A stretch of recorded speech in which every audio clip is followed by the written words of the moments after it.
नमस्कार, मैं हूं आशीष चित्रांशी और आप देख रहे हैं the news launch. Hot topic with Hemant Atri. लाइए स्क्रीन पर हेमंत जी को। स्वागत है हेमंत भाई आपका। खेल जगत में शायद आपने नाम सुना हो सर्गेई बुबका का। सर्गेई बुबका ये 90s में पोल वॉल्ट का दुनिया का सबसे महान खिलाड़ी था। आज भी मतलब गोट मानते हैं पोल वॉल्ट में। पोल वॉल्ट वो बांस कूद जो होता है, बहुत ऊपर तक जा कुछ होते हैं। तो ओलंपिक वगैरह में देखता था तो उस दौर में सर्गेई बुबका का ऐसा जलवा था कि वो अपने ही वर्ल्ड रिकॉर्ड को बार बार सुधारता था। अपने वर्ल्ड रिकॉर्ड को बार बार कोई दूसरा एंटर ही नहीं करता था उस रेस में। वैसे ही उसेन बोल्ट का नाम सबने सुना है। उसेन बोल्ट तो इस दौर में है तो सबने सुना होगा नाम। उसेन बोल्ट ने 100 मीटर 200 मीटर में अपने ही वर्ल्ड रिकॉर्ड को बार बार करेक्ट किया और सुधार किया। मैं दोनों का नाम क्यों लिया? क्योंकि भाजपा की तुलना में ये ग्रेटेस्ट ऑफ ऑल टाइम से कर रहा हूं। दोगलेपन का विश्व रिकॉर्ड बार ये सुधारते हैं, जिसको अंग्रेजी में हिपोक्रेसी कहते हैं। आज पहले मैं हिंदी वाला बता दिया था।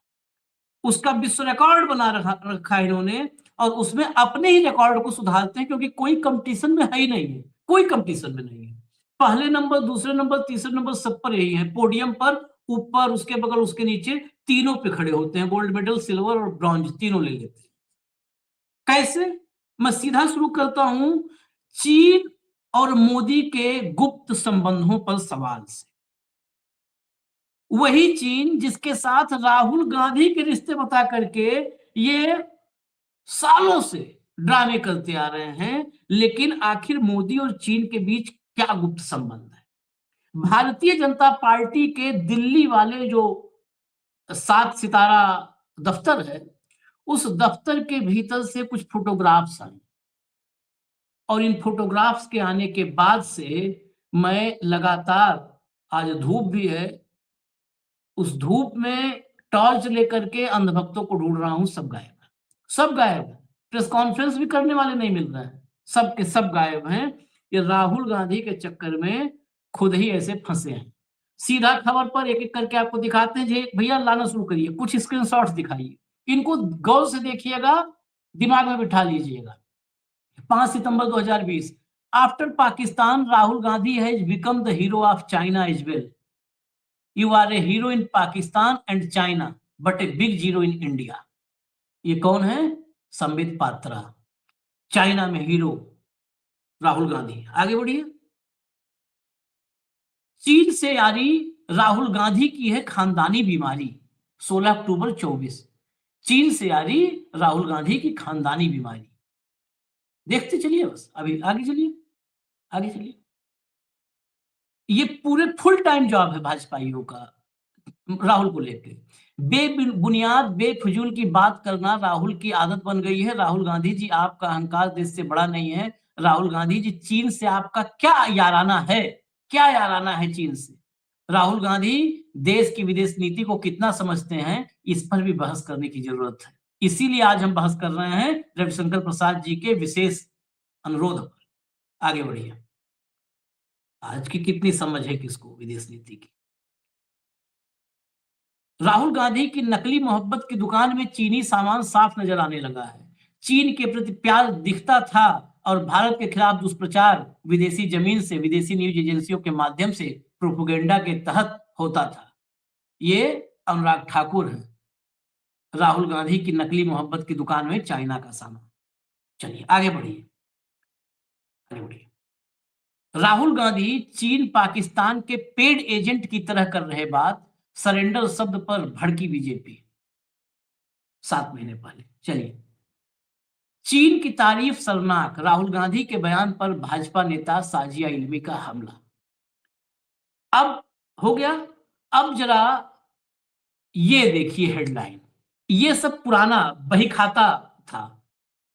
हेडलाइन आज की है, बीजेपी मुख्यालय में कम्युनिस्ट पार्टी ऑफ चाइना का प्रतिनिधिमंडल, इस बात पर हुई चर्चा।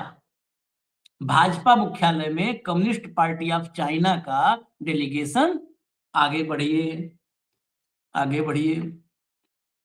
ये कुछ फोटोग्राफ्स, एक ट्वीट दिखा देते हैं, क्योंकि उमा शंकर सिंह एक मतलब जो व्यवस्थित पत्रकारिता ठीक करने वाले हैं, इसलिए दिखा देते हैं, पत्रकार साथी हैं। अगर, क्योंकि सीधा लिखा भी उन्होंने, अगर चीनी कम्युनिस्ट पार्टी के साथ ये बैठक कांग्रेस या किसी अन्य विपक्षी पार्टी ने की होती, तो बीजेपी अब तक पूरी कांग्रेस या विपक्षी पार्टी को चीन का एजेंट बता चुकी होती। एजेंट ही नहीं बताई होती उमाशंकर जी। अब तक तो वो जो कहते हैं ना, स्टूडियोज में एंकरानिया जो बैठे हैं, आपने भी उन स्टूडियोज में बहुत लाइव दिए हैं, उसमें सब छोटी आंख, बड़ी आंख, छोटी नाक, बड़ी नाक नाप रहे होते भाई, इंची टेप लेकर के। सरकारों के स्तर पर रिश्ते अपनी जगह, लेकिन पार्टी स्तर पर ये नजदीकी। चलिए, सरकार बहुत महत्वपूर्ण बात है। ये फोटोग्राफ देखिए, यही मैं कहा था, फोटो देखिए। सरकारों के स्तर पर तो वाकई ये बात है कि चलो भाई, सरकार की कुछ होती है मजबूरियां, कोई भी डेलीगेशन आएगा तो उससे मिलना, बातचीत करना। ये पार्टी वाली देखिए आप, ये भीतर का रिश्ता है, ये घर का रिश्ता है, घर का रिश्ता। ये देखिए, घर के रिश्ते को आगे चलिए, फोटो देखिए, देखा ना आपने? चलिए, अब आगे बढ़िए, आगे बढ़िए। ये घर का रिश्ता है, ये वो रिश्ता है जिस रिश्ते पर सुब्रमण्यम स्वामी कई बार बता चुके हैं। मोदी को चीन से ज्यादा मोहब्बत किसी को नहीं है, सुब्रमण्यम स्वामी बता चुके हैं। मुख्यमंत्री रहते हुए रिकॉर्ड हेमंत जी गिनती करके रखे हैं, ये रजिस्टर मेंटेन करते थे भाई उस समय से। जरा ये सुनाइए महिला को, फिर बताते हैं। 首先，你提到的领土属于中国领土，中方在自己的领土上开展基础设施建设无可非议。中国和巴基斯坦已于上个世纪的60年代签署了边界协定，并且划定了两国的边界，这是中巴作为主权国家的权利。那么你提到中巴经济走廊，这是一个经济合作倡议，旨在促进当地的经济社会发展和改善民生。中巴边界协定和中巴经济走廊不影响中方在克什米尔问题上的立场，中方在这个问题上的立场没有变化。affect China's position on the Kashmir issue, and China's position remains unchanged 下一个问题。 in this regard. ये अपनी भाषा में बोल रही थी, मैंड्रिन में, और अंग्रेजी का अनुवाद चल रहा था। मैं बता दूं, ये चीन के विदेश मंत्रालय की तरफ से ऑफिशियल उनका स्टेटमेंट है। इसमें कहा गया है कि जो सक्सगाम वैली है, सक्सगाम घाटी, बिल्कुल टॉप पे, कश्मीर का, हमारे भारत का अभिन्न हिस्सा, उसको लेकर के चाइना ने कहा कि the territory you mentioned belongs to China. जिस क्षेत्र की, जिस टेरिटरी की आप बात कर रहे हैं सक्सगाम घाटी की, वो चीन का है, वो चीन का है। It's fully justified for China to conduct infrastructure construction on its own territory. चीन का यह अधिकार है कि वो अपनी टेरिटरी में कोई भी कंस्ट्रक्शन, इंफ्रास्ट्रक्चर का कुछ भी करने के लिए उसके पास पूरा अधिकार है, वो स्वतंत्र है।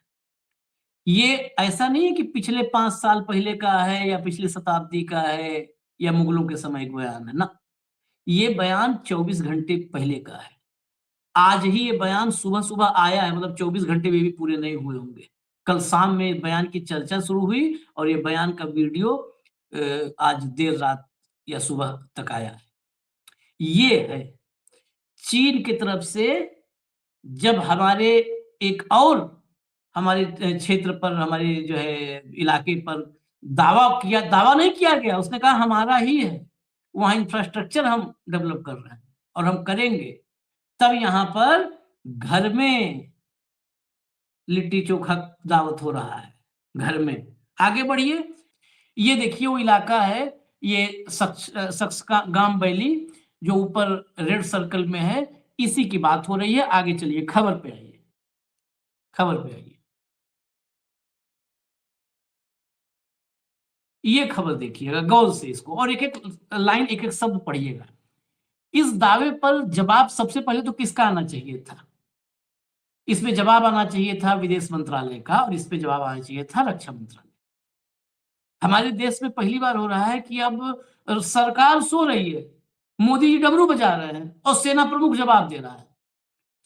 1963 का समझौता भारत को मंजूर नहीं। सेना प्रमुख ने प्रेस कॉन्फ्रेंस किया और कहा कि पाकिस्तान ने 1963 के समझौते के तहत सक्सगाम घाटी का हिस्सा चीन को सौंपा था, जिसे भारत कभी स्वीकार नहीं करता। उन्होंने साफ कहा कि हम वहां किसी भी गतिविधि को स्वीकार नहीं करते हैं, यह समझौता हमारे लिए गैर कानूनी है। जनरल द्विवेदी ने कहा कि चीन पाकिस्तान इकोनॉमिक कॉरिडोर भी भारत के लिए मान्य नहीं है। उन्होंने इसे दोनों देशों द्वारा किया जा रहा गैर कानूनी काम बताया और कहा यह परियोजना भारतीय क्षेत्र से होकर गुजरती है।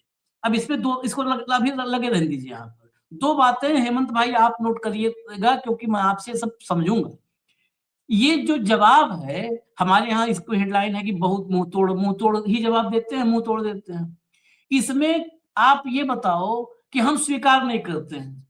हेमंत अत्री मेरे घर में ड्राइंग रूम कब जाके बैठ गए, ठीक है, और हम अपने सबसे पिछले वाले स्टोर रूम में खड़े होकर कह रहे हैं हम स्वीकार नहीं कर रहे हैं, और हेमंत अत्री वहां बैठ करके बैठक कर रहे हैं, मीटिंग कर रहे हैं 4 आदमी बुला करके। हम पीछे स्टोर में छिपे हुए कह रहे हैं हम एक्सेप्ट नहीं कर रहे, हम स्वीकार नहीं करते, ठीक है। उसके बाद हेमंत भाई आ गए डाइनिंग में भी, वो भी कब्जा लिए, वहां बैठ के खाना खाने लगे, 4 आदमी को और बुला करके कहे आओ सब लोग मिलकर खाओ। अब हम स्टोर रूम के छत पर चढ़ गए और कहे नहीं हम एक्सेप्ट नहीं कर रहे। अरे भाई आप एक्सेप्ट नहीं कर रहे हो तो रोकने के लिए क्या कर रहे हो? मैं इसीलिए कह रहा हूं कि ये क्यों ये सब लाते हैं सेना प्रमुख को इसमें बीच में, क्योंकि लोग सवाल खड़ा करने से हिचके कि सेना प्रमुख ने कहा यार कैसे सवाल करें। ये विदेश मंत्रालय रक्षा मंत्रालय आता तो मुंह नहीं दिखा पाता सवालों पे, तो ये आगे कर दिया आर्मी चीफ को। आपके स्वीकार न करने से वो रुक थोड़ रहा है भाई, वो तो कर रहा है, सीपीसी पे भी काम कर रहा है, सक्सगाम वैली में भी उसके काम चल रहे हैं।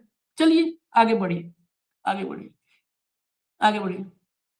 बस हेमंत भाई अब तुरंत आपके पास आता हूँ एक एक करके। ये वही बात है, इसमें नीचे वो मैप है जो पूरा 1963 का भारत पाक समझौता, और नीचे मैप ये देखिए जो अवैध ये जो लाल वाला हिस्सा है सक्सगाम घाटी, और ये अक्साई चीन, ये भी, ये सब हमारे भारत का हिस्सा है लेकिन चीन के कब्जे में है। और यहाँ पर समोसा जलेबी की पार्टी हो रही है बीजेपी दफ्तर में। अब आइए फटाफट जो है हेडलाइन, क्योंकि 3 हिस्से हैं, हम आज बहुत सारा है लेकिन 3 हिस्से हैं। पवन खेड़ा, भाई कांग्रेस भी पूछेगी ना, तो पवन खेड़ा ने प्रेस कॉन्फ्रेंस किया है और अच्छा प्रेस कॉन्फ्रेंस किया है, अच्छा। उसके 3 हिस्से हैं, एक एक हिस्से में को सुनाऊंगा और हेमंत भाई के पास चलूंगा। कांग्रेस बोली बीजेपी और चीन में कौन सा गुप्त समझौता, भाजपा मुख्यालय में चीन की कम्युनिस्ट पार्टी और बीजेपी नेताओं की मुलाकात पर सवाल उठाए। चलिए अब पहला वाला सुना दीजिए, पहली क्लिप सुनाइए, पहली क्लिप। एक जानवरी कहते होंगे उसको, गिरगिट को क्या कहते हैं, जानवरी होता है। बीजेपी ने गिरगिट को भी एक रंग सिखा दिया। जिन्हें लाल आंखें दिखानी थी उनके लिए लाल कारपेट बिछा दिया। ये एक वीडियो चलाइए जो पीछे चल रहा है।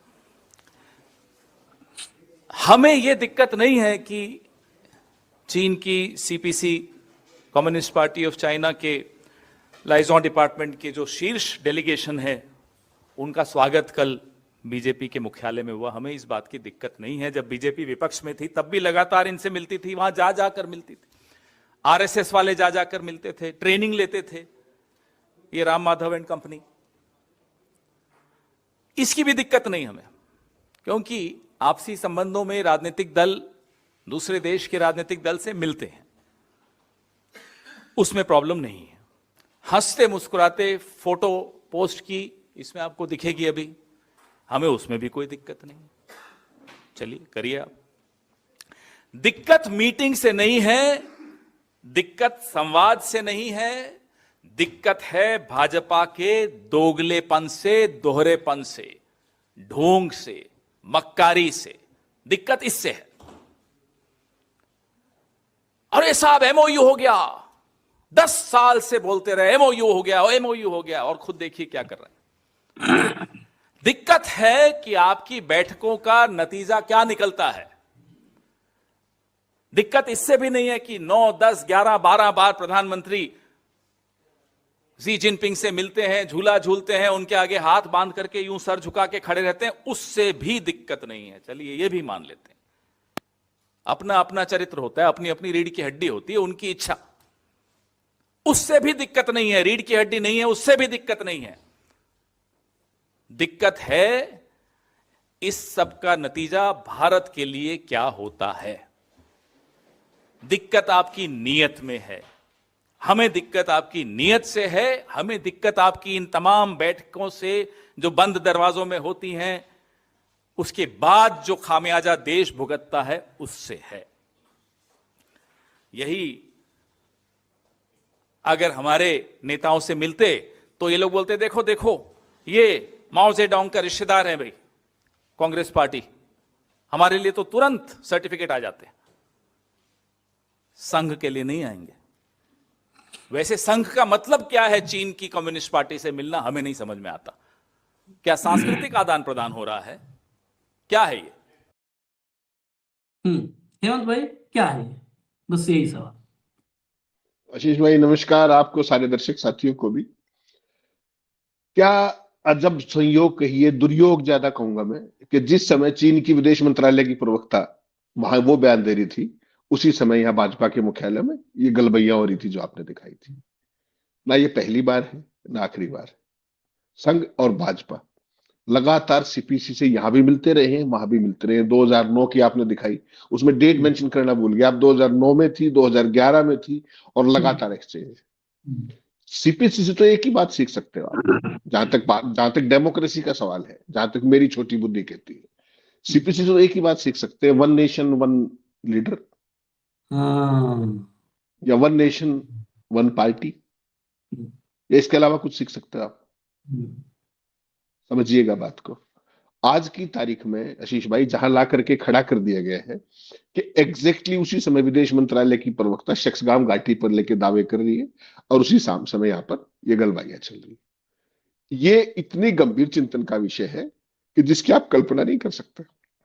आपको याद है जब 2009 में महोदय वहां गए थे, चाइना के अंदर जो इनका डेलीगेशन, वहां पर इनके एक बहुत बड़े, कई बार मुख्यमंत्री रहे, आजकल कृषि मंत्रालय संभाल रहे, बहुत ही प्रचंड दुर्दांत प्रतिभाशाली व्यक्ति ने क्या कहा था कि हमारी और चाइनीज कम्युनिस्ट पार्टी की सोच काफी मिलती है। ऑन रिकॉर्ड कहा था ये। तो जब सोच मिलती है तो मुलाकात भी होगी। पूरी क्रोनोलॉजी को समझिए, साधारण से साधारण शब्दों में। आपने सब कुछ दिखा दिया, कुछ वो करने की जरूरत नहीं है।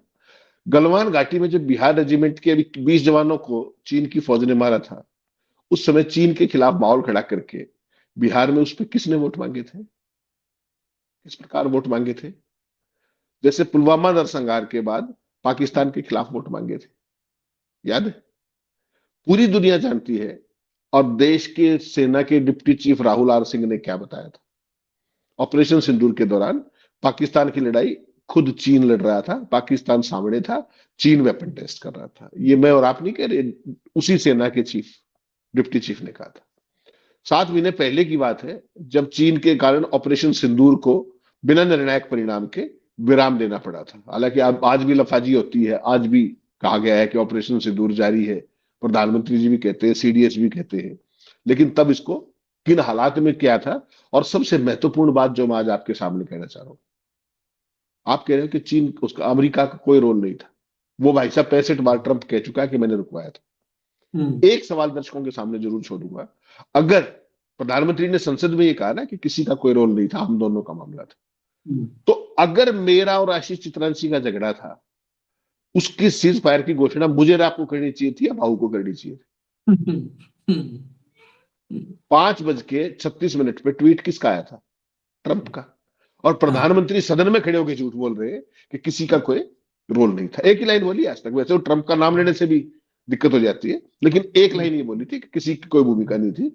और उससे बावजूद इनका जो, हमारा जो ऑफिशियल वर्जन, वो ठीक 32 मिनट बाद आया था विदेश मंत्रालय की तरफ से। ये ध्यान रखिएगा।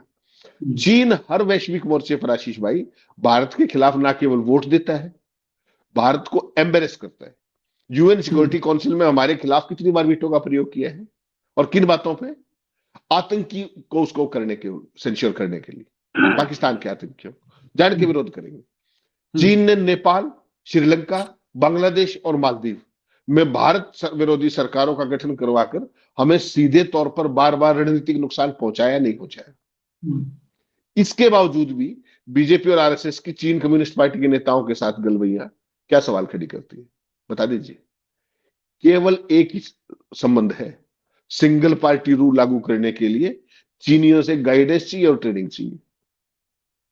और अभी तक आप क्या कहा करते 1962 में, हिंदी चीनी भाई भाई, और अब क्या है, बीजेपी चीनी भाई भाई, या कुछ और है इसमें? चीन की जो पार्टी के जो बड़े पदाधिकारी हैं वो भारत के अंदर है, और उसी समय वहां पे राजदूत ये कह रही है कि नहीं, शक्सगाम घाटी हमारी है। उसी समय टाइमिंग, हर चीज की टाइमिंग। इसलिए मैंने कहा ये संयोग नहीं, ये दुर्योग है। चीन की कम्युनिस्ट पार्टी के अंदर जो उनका वाइस मिनिस्टर इज मिस स्वान हेयन, वो आया हुआ है, और भारत में चीन का राजदूत भी था इस मीटिंग के अंदर, और बीजेपी की तरफ से परम राष्ट्रवादी राष्ट्रीय महासचिव अरुण सिंह के साथ कई वरिष्ठ नेता थे। सोचिएगा, आपसी संवाद बढ़ाने पर विचार किया गया। क्या संवाद विचारों करोगे? क्या संवाद करोगे तुम? कुछ साल पहले शिवराज सिंह चौहान गए थे, राम माधव गए थे, चीन की कम्युनिस्ट पार्टी का कामकाज समझ रहे थे, और बीजेपी का यही दल जब चीन गया उसके बाद फिर गया, और तब जैसा मैंने कहा, शिवराज चौहान ने कहा था हमारी और चीन की कम्युनिस्ट पार्टी की विचारधारा एक है। शिवराज चौहान का ऑन रिकॉर्ड वर्जन है, याद रखिएगा। इसलिए मैंने कहा कि उनसे ट्रेनिंग की जरूरत है कि वन पार्टी वन नेशन। तो कुल मिलाकर के चीन ने जम्मू कश्मीर के शक्सगाम पर जो घाटी पर अपना दावा किया है, वो आधिकारिक रूप से कहा गया कि वो हमारे देश का हिस्सा है। और वहां पर चाइना क्या कर रहा है? चाइना पाकिस्तान इकोनॉमिक कॉरिडोर बना रहा है, भारत उसके खिलाफ है। आज तक कोई चूक की हो मोदी जी ने तो बता दीजिए। ठीक, सरकार की तो मजबूरी, उसको स्वीकार तो नहीं किया है। हाँ तो मत कीजिए, कौन पूछ रहा है आपकी स्वीकारोक्ति? और आज आपने कहा ना जो आर्मी चीफ को आगे कर दिया, आर्मी चीफ को आगे नहीं किया, माफ कीजिएगा। परसों आर्मी डे है 15 तारीख को, तो उससे पहले एक जो कस्टमरी एक प्रेस कॉन्फ्रेंस की जाती है, जब नेवी डे होता है तो उसमें नेवी चीफ करते हैं, आर्मी चीफ उस तरीके एयरफोर्स डे पे, तो वो एक प्रेस कॉन्फ्रेंस थी, वहां पे ये सवाल आया था। और ये भारत की स्टेटेड पोजीशन ऑलरेडी है। चाइना के साथ जब भी सीमा विवाद कोई बात होगी तो आप किसी से पूछ लेना फौजी से कि उनकी अपनी परसेप्शन है, हमारी परसेप्शन अपनी है, इसलिए केवल ये सारे का सारा इशू है परसेप्शन का इशू है। ये तो एक स्टैंडर्ड फ्रेसोलॉजी होती है कि हम उनसे सहमत नहीं। आपने बिल्कुल ठीक उदाहरण दिया कि आप मत रहिए, कोई क्या फर्क पड़ता है, कब्जा मेरा है तो मेरा है, ठीक है, चलिए आप मौज कीजिए। बेसिकली क्या है कि जिस तरीके के चीन के साथ हालात हैं, ये विशुद्ध तौर पर आशीष भाई कहना नहीं चाहिए, ये अब तक तो मोदी का सरेंडर था, अब पूरी भाजपा और आपकी जो सो कॉल्ड एनजीओ है उसका भी सरेंडर है। और जहां तक मेरी जानकारी है, ये जो डेलीगेशन आया है, ये जो दुनिया के सबसे बड़े राष्ट्रवादी हैं, भारत हितैषी हिंदू राष्ट्र के मुखिया श्रीमान मोहन भागवत से भी मिलने वाले हैं। फिर क्या मुंह दिखाएंगे? गजब की बात है आशीष भाई, जो मुझे रह रह करके जो कचोटती है ना, कि यही घटना किसी और पॉलिटिकल पार्टी ने की होती तो आपका मीडिया उसका क्या हाल करता, उनको जीना आराम कर देता। इस घटना को लगभग 24 घंटे हो चुके, ना तो शक्सगाम घाटी पे कोई चर्चा है, ना चाइनीज डेलीगेशन की बीजेपी से मुलाकात, तो कोई सवाल ही नहीं। वन ऑफ इंसिडेंट पास हो जाएंगे, ठीक। राहुल गांधी से ऑपोजिशन लीडर के तौर पर चाइना का राजदूत मिल लिया। इन्होंने क्या हाल किया था पोमेरियंस ने? अरे राजदूत तो हिंदुस्तान में पोस्टेड है भाई साहब, उसका तो काम है, वो तो मिलते ही है। उसके ऊपर इन्होंने नरक मचा दिया। मुझे एक बात बताइए, चाइना से जब ये कोविड हुआ, सारा हुआ, चाइना की कंपनियों से पीएम केयर्स में पैसा किसने लिया था? राहुल गांधी ने, आशीष चितरंशी, मैंने, या मोदी ने? किसने लिया था? ये एक बयान किसने दिया था कि ना कोई आया है ना कोई घुसा है? गहलोत की इमीडिएटली बात किसने बयान दिया था? ये देश के सबसे बड़े राष्ट्रवादी, जो व्यक्ति मां भारती की पूजा की बात किया करता, वो आज खुद भगवान बना फिर रहा है। और वो भी कहां पर? गुजरात के सोमनाथ मंदिर में अपनी शोभा यात्रा निकाल रहा है। वो शोभा यात्रा, वो डमरू भाई इसीलिए बजाने पड़ रहे हैं कि चीन ने हमारा डमरू बजा रखा है बॉर्डर पे। उसका तो जवाब दे नहीं सकते, फिर क्या करोगे? एक गाड़ी बनाई, उसके ऊपर चारों तरफ अपने ही फोटो लगाए और गाड़ी पे खुद खड़े हो गए, अपनी शोभा यात्रा निकाल दी। दुनिया का एक प्रधानमंत्री, मैं आपको चैलेंज कर रहा हूं, आप बहुत सीनियर आदमी, एक आदमी पूरी दुनिया का लीडर कोई भी, उसको अपनी शोभा यात्रा निकालते हुए दिखा दे। रोड शो होते हैं, सारी बात पॉलिटिकल, ठीक बात है, शोभा यात्रा निकालते हुए दिखा दीजिए मुझे, डमरू बजाते हुए। डमरू कौन बजाता है? डमरू तो मदारी बजाता है, या कोई और बजाता है? डमरू बजा तो रहे आपको थे, क्या, ढोल बजा रहे आपको थे। कोई संदेह था क्या? पहले पहले आपको कोई डाउट था क्या? मेरा सवाल आशीष भाई क्या है कि जब आप चारों तरफ से फंसे हुए हो, जब आपके पास जवाब नहीं है, तब आप इस तरह की हरकतें कर रहे हो ध्यान को बांटने के लिए। तभी तो ये हरकतें की जाती हैं। मदारी कब डमरू बजाता है? जब चारों तरफ से जुट जाती है भीड़, और फिर उस भीड़ को भ्रमित करना होता है, तभी वो डमरू बजाता है और खेला करता है, और फिर समेट करके निकल लेता है। वो उसमें कोई अलग कुछ नया नहीं कर रहे हैं। बस सोचने की बात यह है कि चीन, अभी सोनम वांगचुक की पत्नी ने एक वो जो है पॉडकास्ट किया, उसकी क्लिप है, दूसरे की प्रॉपर्टी इसलिए नहीं सुना दिखा सकते। बहुत साफ कहा कि हर साल चीन 1-1 किलोमीटर करके अंदर बढ़ता जा रहा है, और हम पीछे हटते जा रहे हैं। जो हमारा गोचर वाला इलाका है वो वहां पर और पहले धीरे धीरे रोकते जा रहे हैं, धीरे धीरे। और जब हमने और सोनम ने मांग की कि हम वहां तक जाना चाहते हैं, हम जाते थे देखने के अपना अपना इलाका, अपने भारत को, तो वहां पे हमको जाने से रोक दिया गया। हमको रोका गया, फिजिकली रोका गया। हमारे मतलब जो है, जो भी मोबाइल उनको करवा दिया गया। बहुत तरीके से मतलब वहां जाना रोक दिया गया। अभी मुश्किल से हफ्ते भर हुआ और वो पॉडकास्ट की क्लिप काफी वायरल है। सोनम वांगचुक की पत्नी ने वहां तमाम बार रिपोर्ट, वहां के सांसद तक ने, भाई लद्दाख के सांसद ने कहा उससे ज्यादा किया, लेकिन मानेंगे नहीं हम।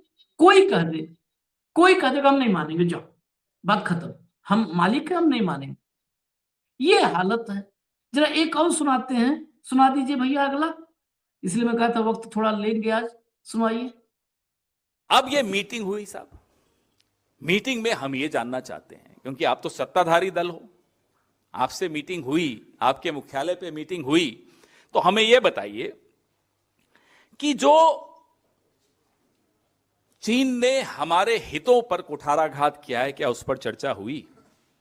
गलवान से लेकर लद्दाख से लेकर, और अब जो नया कल जो दावा किया है उससे शख्सगाम घाटी कश्मीर, कल ही बैठक हुई और अभी दावा भी हो गया कि शख्सगाम घाटी जो है कश्मीर की वो चीन की है। क्या आपने इस पे चर्चा की? बंद कमरे में ही सही, लाल आंख दिखाई? ये जानना तो देश का हक है। आप शख्सगाम की बात करते हैं, अरुणाचल और लद्दाख में हम क्या क्या गंवा चुके हैं, ये हम कई बार चर्चा कर चुके हैं। हमारे कई नेता यहां आकर आपसे इस बारे में बात कर चुके हैं, आप लोग कई बार कवर कर चुके हो। लगातार हम चीन के आगे सब कुछ गंवाए चले जा रहे हैं, और फिर ये बैठक भी होती है, बैठक को क्लोज डोर होती है, बैठक उनके मुख्यालय पर होती है, उनका स्वागत होता है, गर्मजोशी से होती है, सब कुछ कीजिए। उस बैठक के कुछ घंटों में शख्सगाम घाटी तक पे क्लेम, दावा चीन ने कर दिया। इसका भी जवाब दीजिए, इसका भी खुलासा कीजिए। ऑपरेशन सिंदूर में क्या हुआ? फौज के बहुत आला अधिकारी ने खुद बोला कि चीन पाकिस्तान को खुलकर मदद कर रहा था। जनरल आरआर सिंह को आप सुन रहे हैं, आपने उस वक्त भी सुना था। HQ-9 एयर डिफेंस सिस्टम चीन ने तैयार किए, तैनात किए। पाकिस्तान को PL-15 मिसाइलें सप्लाई की, जो सीधे भारत को निशाना बना रही थी। फिर भी मोदी जी ने चीन की शर्तों को स्वीकार करते हुए मानसरोवर यात्रा शुरू की, उनकी शर्तों पर शुरू की। मैं आपको कई वृतांत, लंबी प्रेस कॉन्फ्रेंस है, क्योंकि बहुत कुछ पिछले 10-11 साल में हम गंवा चुके हैं, छवि के अलावा भी बहुत कुछ गंवा चुके हैं। छवि के अलावा बहुत कुछ गंवा चुके हैं, और वो सब जो है वसूली कर रहे हैं भाजपा के दफ्तर में, भाजपा वाले। एक बड़ा अद्भुत मामला है समझने के लिए। एक पार्टी है, वो खुद को, मतलब उस पार्टी को खुद में भी उसका चरित्र दक्षिणपंथी है। आप लोग हल्के में लेते हैं इनके टैलेंट को ना, हेमंत भाई। वो घोर दक्षिणपंथियों के साथ भी पींगे बढ़ाती है, और घोर वामपंथियों के साथ भी पींगे बढ़ाती है। वो घोर हिंदुत्ववादियों के साथ भी पींगे बढ़ाती है और महबूबा मुफ्ती के साथ भी पींगे बढ़ाती है। इसलिए मेरा ऐतराज है जब लोग कहते हैं कि ये दक्षिणपंथी पार्टी है। ये एक नई तरीके की पार्टी है, ना वामपंथी है ना दक्षिणपंथी है, ये कुर्सीपंथी पार्टी है। ये कुर्सीपंथी है, नई पंथ नया है ये राजनीतिक धारा, कुर्सीपंथी पार्टी है। ये दुनिया में इकलौती पार्टी है, दुनिया में सबसे नायाब नमूना है। ये संघ भाजपा, इस पर शोध किया जाएगा, देखिएगा एक दिन आएगा शोध किया जाएगा। मेरा आखिरी सवाल है और आखिर में मैं छोड़ के जाऊंगा अभी आपको पवन खेड़ा के साथ, उनकी एक क्लिप बहुत इंपॉर्टेंट है, उस पर छोड़ के जाऊंगा। लेकिन आखिरी सवाल, आपने कहा कि one nation one party one leader, वहां तक तो ठीक है। मैं इसके आगे कुछ मेरे दिमाग में है, कहीं उसके साथ साथ A1 और A2 के लिए भी तो ये नई मीटिंग हो रही है। स्वाभाविक तौर पे वहीं से शुरू वहीं से खत्म। तभी तेरे नाम से शुरू, तेरे नाम से खत्म। आपने कहा वामपंथी, पहले मैं इनको वामपंथियों का विरोधी मानता था, सारी चीज थी। एक्चुअल में ये कामपंथी है और काम के जरिए दामपंथी है। दाम इनको चाहिए या इनके A1 A2 को चाहिए, वो इनकी समय समय पर प्रायोरिटीज बदलती रहती है। जैसा मैंने कहा, कोविड के बाद पीएम केयर्स के अंदर चाइना से जो पैसा आया चाइनीज कंपनियों से, उसके लिए तो किसी ने मना नहीं किया ना। इलेक्ट्रल बॉन्ड्स भी आए, उसमें भी कोई आपत्ति नहीं किस चीज की। कोई और ले ले विरोधी तो वो राष्ट्र विरोधी है, वो सब कुछ है। बेसिकली आशीष भाई क्या है, चाइना जब जब इनकी सरकार आई है, नेहरू जी से एक गलती 1962 में हुई और वो एक जजमेंट का एरर था उस समय कि भाई इतना वो होते हुए, इतना करीब होते हुए, एक जजमेंट एरर, वो किसी से भी हो सकता है, उसको हम डिफेंड नहीं कर रहे। वो एक स्ट्रेटेजिक ब्लंडर थी, है और रहेगी सदा की। लेकिन जो ये लोग कर रहे हैं, उस समय तो आप सोचिए, देश 1947 में आजाद हुआ था, 15 साल में भारत की औकात और हैसियत भी क्या ही थी, आर्थिक तौर पर भी अदरवाइज भी। आज की तारीख में तो विश्व गुरु बन चुके आप, विश्व गुरु ऑलरेडी घोषित हो आप, कोई दिक्कत नहीं है उसमें। देश हो चाहे ना, वो एक व्यक्ति तो ही जो डमरू बजाता घूम रहा है, वो तो है, उसकी शोभा यात्रा निकल रही है। तो उस व्यक्ति ने किसी भी मुद्दे पर अपने से ताकतवर किसी के साथ, फिर मैं तो कहता हूं कमजोर के साथ भी, देश से बाहर कभी पाकिस्तान का नाम लिया है? कभी भी? केवल देश में बिना कोई पाकिस्तान के नाम के भाषण पूरा नहीं होता। और चाइना का तो ना देश में नाम लेते ना बाहर लेते, छोटी आंखों वाले गणेश से काम चलाते हैं। तो इतनी मजबूत सरकार, इतना मजबूत नेतृत्व, तो आपने कभी सोचा था क्या ये उस जो फर्जी ब्रांडिंग मार्केटिंग का जो प्रोडक्ट है, उसकी एक शेल्फ लाइफ होती है, और वो शेल्फ लाइफ अब ओवर है, और वो day in and day out अब एक्सपोज हो रही है, day in and day out. China के साथ देख लीजिए, अब अमेरिका के साथ देख लीजिए, वो दोनों तो ताकतवर है, कोई बात नहीं, ताकतवर है वो। पाकिस्तान के साथ देख लीजिए, बोल के दिखाओ देश से बाहर कहीं पाकिस्तान का नाम, कभी नहीं लेते, कोई नहीं लेता। और देश के अंदर बिना पाकिस्तान के नाम भाषण पूरा नहीं होता इनका। ये इनकी असलियत है। एक ट्रंप ने 65 बार कहा, 65 बार। और मैं तो आपसे एक ही सवाल का जवाब पूछ रहा हूं, ये दर्शक समझ लेंगे कि भाई जब अगर ट्रंप का कोई रोल नहीं था तो उसने पहले ट्वीट कैसे किया कि भारत पाकिस्तान के बीच में सीज फायर हो गया? उसने पहले कैसे किया? आपको घोषणा करनी चाहिए थी, पाकिस्तान को करनी चाहिए थी, अलग अलग कर लेते, ज्वाइंट कर लेते, अलग चीज। ट्रंप ने घोषणा कैसे की? फिर आप कैसे कह रहे हो कि उसकी भूमिका नहीं थी? इस देश के अंधभक्तों को मूर्ख बना सकते हो आप? ये सवाल आज पूरी दुनिया में तैर रहे हैं। एक घटना सोच के देखिएगा, आपको सामने छोड़ के जा रहा हूं। आज प्रधानमंत्री जी जर्मनी के चांसलर के साथ कल दिल्ली में मुलाकात नहीं कर रहे थे, गुजरात में कर रहे थे। इवेंट तो वहां करनी है ना भाई, सब चुनाव वहां जीतना है, गुजरात बॉर्डर। चांसलर ने कहा कि भारत के साथ हम सहयोग इसलिए बढ़ा रहे हैं कि ताकि भारत रशिया से वो कम मिले। हाँ। इस बात को यहीं पे रोक दीजिए, प्रधानमंत्री के सामने कह रहा है। प्रधानमंत्री एक शब्द नहीं बोला, विदेश सचिव ने अलग से प्रेस कॉन्फ्रेंस करके स्पष्ट किया। प्रधानमंत्री क्यों नहीं बोले? या उनको समझ में नहीं आया? एक, प्रधानमंत्री को माफी दे दीजिए, कोई बात नहीं, उनको समझ में नहीं आया होगा, वो ज्ञानी ज्यादा है या वो शोभा यात्रा के उसमें बिजी थे, वहां से दिमाग प्री ऑक्यूपाइड थे। 3 दिन पहले पोलैंड के अंदर क्या हो रहा था? विदेश मंत्री तो अंग्रेजी भी जानते हैं, कैरियर डिप्लोमेट भी हैं। उनके मुंह पर पोलैंड के विदेश मंत्री ने क्या कहा कि हमें खुशी है कि भारत ने रशिया से तेल लेना कम कर दिया। क्या जवाब दिया पोलैंड का? आप ट्रंप को जवाब दे सकते हो क्या? आप चीन को लाल आंख दिखा सकते हो क्या? आप कुछ नहीं कर सकते। आप केवल भक्तों को डुगडुगी बजा करके भ्रमित कर सकते हो। लेकिन हकीकत ये है, आज जहां तक फॉरेन पॉलिसी का मामला है, जो हिंदुस्तान की फॉरेन पॉलिसी थी उसको आपने वेंटिलेटर पे पहुंचा दिया है। आपका कहीं कोई नाम लेवा नहीं। रूस यूक्रेन में आप कहां खड़े थे? इसराइल और क्या नाम है फिलिस्तीन में आप कहां खड़े थे? कहीं अभी जो वेनेजुएला के अंदर हुआ, आपकी क्या भूमिका है? और क्या कह रहे थे जयशंकर और अपना अमित शाह कि मोदी से पूछे बिना तो पूरी दुनिया में परिंदा ही नहीं आता। ये हकीकत है। नहीं चाइनीज दीजिए को मुझे। होस्ट करो, चाइनीज को होस्ट करो, ठीक, उनसे ट्रेनिंग लो। और मोहन भागवत से मिलेंगे असलियत तो तब पता लगेगी आपको। मोहन भागवत से भी मिलने वाले हैं शायद, वो जो हम जहां तक मेरी जानकारी। ये है राष्ट्रवाद। और किसी औरों को गालियां दिलवा दो, किसी संघी की, किसी भाजपाई की, किसी की आवाज निकली हो तो बताओ मुझे इस मामले में। 24 घंटे हो, 24 घंटे हो। मोदी तो मुमकिन है भाई। किसी मोदी पोमेरियन तो, मीडिया की निकली हो, किसी पोमेरियन मीडिया ने सवाल पूछा हो, बता दीजिए। अरे भैया, चीन से मोदी का रिश्ता क्या है, ये कोई अब छुपा हुआ है? सुब्रमण्यम स्वामी ने 20 बार बता दिया, 50 बार बता दिया। मुख्यमंत्री रहते हुए ये दिल्ली से ज्यादा हमको लगता है चीन चले जाते थे। हाँ, गुजरात से दिल्ली कम आते थे, चीन ज्यादा चले जाते थे।